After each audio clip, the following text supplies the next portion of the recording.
বন্ধুরা, আমরা যদি প্রথম শ্রেণীর গণিত বইয়ের 15 নম্বর পৃষ্ঠার একদম উপরে লক্ষ্য করি, দেখো এখানে শুরুতেই বলা হয়েছে সংখ্যা চিনি ও পড়ি। আচ্ছা, তাহলে আজকে আমরা কিছু কিছু সংখ্যা চিনব এবং পড়ব। দেখো কোন কোন সংখ্যা এখানে বলা হয়েছে। সংখ্যা 6, 7, 8, 9, 10, অর্থাৎ এই সংখ্যাগুলো সম্পর্কে আজকে আমরা আলোচনা করব। ঠিক আছে। আচ্ছা দেখো, শুরুতেই আমাদের বলা হয়েছে ছবি গণনা করি। এরপরে দেখো এখানে বলা হয়েছে সংখ্যা চিনে পড়ি। আচ্ছা দেখো, তাহলে আমরা শুরুতে এই জায়গাতে যে ছবিগুলো দেখতে পাচ্ছি, এগুলো কিসের ছবি? হ্যাঁ, এগুলো কিন্তু ডিম, তাই না? তাহলে চলো আমরা একটু গণনা করি যে এখানে মোট কতগুলো ডিম রয়েছে। চলো একসঙ্গে আমরা গণনা করি। একটি ডিম, দুইটি, তিনটি, চারটি, পাঁচটি, ছয়টি। কয়টি? ছয়টি ডিম পেয়েছে। তাহলে আমরা এই যে দেখো এইখানে যে ছোট ছোট ঘরগুলো আমরা দেখতে পাচ্ছি, এই ঘরে আমরা কি করব?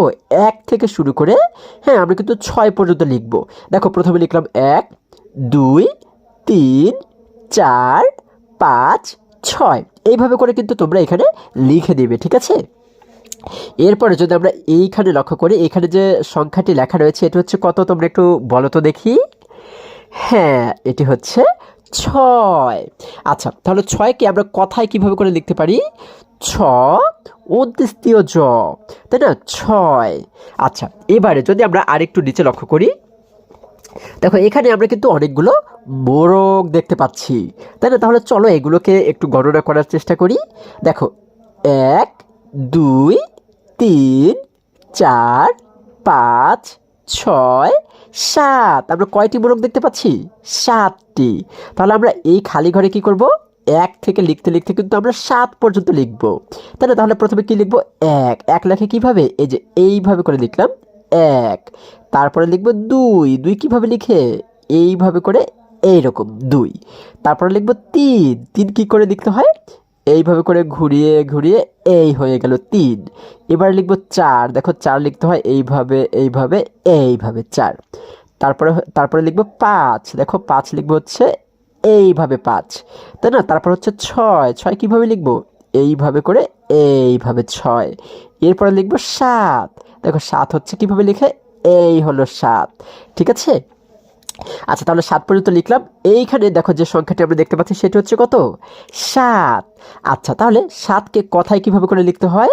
দেখো দন্তস্বয় আকার ত, 7। আচ্ছা, তারপরে যদি আমরা আরেকটু নিচে লক্ষ্য করি, দেখো এখানে আমরা কি দেখতে পাচ্ছি? অনেকগুলো ছাতা দেখতে পাচ্ছি। তাহলে চলো এগুলোকে আমরা একটু একসাথে গণনা করি। একটি, দুইটি, তিনটি, চারটি, পাঁচটি, ছয়টি, 7টি, 8টি। কয়টি ছাতা রয়েছে? 8টি ছাতা। তাহলে আমরা কি করবো? এখানে 1 থেকে শুরু করে 8 পর্যন্ত লিখবো। দেখো আমরা শুরুতে লিখলাম হচ্ছে এই লিখিলাম 1, এই লিখিলাম 2, এই লিখিলাম 3, এই লিখিলাম 4, এই লিখিলাম 5, এই লিখিলাম 6, এই লিখিলাম 7, এই লিখিলাম 8। আচ্ছা, তাহলে আমাদের 1 থেকে 8 পর্যন্ত লেখা হয়ে গেল। তাহলে এই পাশে আমরা যে সংখ্যাটি দেখতে পাচ্ছি এটা হচ্ছে কত? হ্যাঁ, এটা হচ্ছে 8। তাহলে 8কে আমরা কথায় কিভাবে লিখতে পারি? সরেয়া ট, 8। আচ্ছা, তাহলে 8 আমরা শিখলাম। এবারে যদি আরেকটু নিচে আমরা লক্ষ্য করি, দেখো এখানে আমরা কিন্তু দেখো অনেকগুলো বেগুনের ছবি দেখতে পাচ্ছি, তাই না? তাহলে চলো আমরা একটু গণনা করি এখানে মোট কতগুলো বেগুন রয়েছে। দেখো একটি, দুইটি, তিনটি, চারটি, 5টি, 6টি, 7টি, 8টি, 9টি। কয়টি? 9টি বেগুন কিন্তু আমরা এই জায়গাতে দেখতে পাচ্ছি। তাহলে আমরা এই ঘরে কিন্তু 1 থেকে 9 পর্যন্ত লিখে দেব, তাই না? তাহলে দেখো লিখে যদি আমরা এই লিখিলাম 1, এই লিখিলাম 2, এই লিখিলাম 3, এই লিখিলাম 4। আমার সঙ্গে সঙ্গে পড়ো তোমরা। এই লিখিলাম 5, এই লিখিলাম 6, এই লিখিলাম 7, এই লিখিলাম 8। আচ্ছা দেখো এই লিখিলাম 8 এবং এই লিখিলাম 9। তাহলে এই পাশে আমরা যে সংখ্যাটা দেখতে পাচ্ছি এটা হচ্ছে কত? এটা কিন্তু 9, তাই না? এখন এই 9কে কথায় কিভাবে লিখতে হয়? দেখো 9 উদ্দেশ্যীয় জ 9। আচ্ছা, এরপরে সবার নিচে যদি আমরা লক্ষ্য করি, দেখো এখানে আমরা কিন্তু অনেকগুলো কি দেখতে পাচ্ছি, আইসক্রিম দেখতে পাচ্ছি, তাই না? তাহলে চলো আমরা একসঙ্গে একটু গণনা করি এখানে মোট কয়টি আইসক্রিম রয়েছে।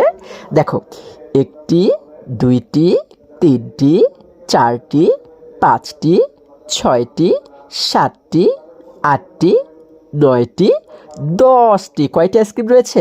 এখানে কিন্তু 10টি আইসক্রিম রয়েছে। তাহলে আমরা এই যে ঘরগুলো দেখতে পাচ্ছি এখানে কত থেকে কত পর্যন্ত লিখবো? আমরা কিন্তু 1 থেকে শুরু করে 10 পর্যন্ত লিখবো, তাই না?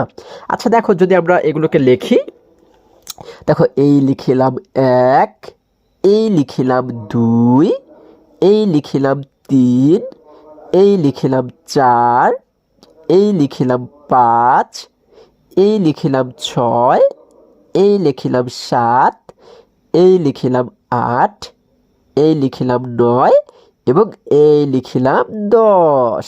আচ্ছা, তাহলে 10 পর্যন্ত লেখা হয়ে গেল। এবারে এই যে সংখ্যাটি আমরা দেখতে পাচ্ছি এটি হচ্ছে কত? হ্যাঁ, এটি কিন্তু 10। তাহলে 10কে কথায় কিভাবে করে লিখে? আমরা জানি তারপর হচ্ছে কি তালব্য শ, তাই না? 10।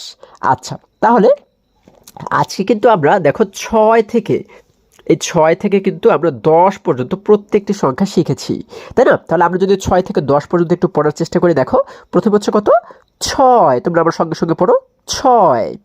তারপরে হচ্ছে 7, তারপরে হচ্ছে 8, তারপরে হচ্ছে 9 এবং তারপরে হচ্ছে 10, তাই না?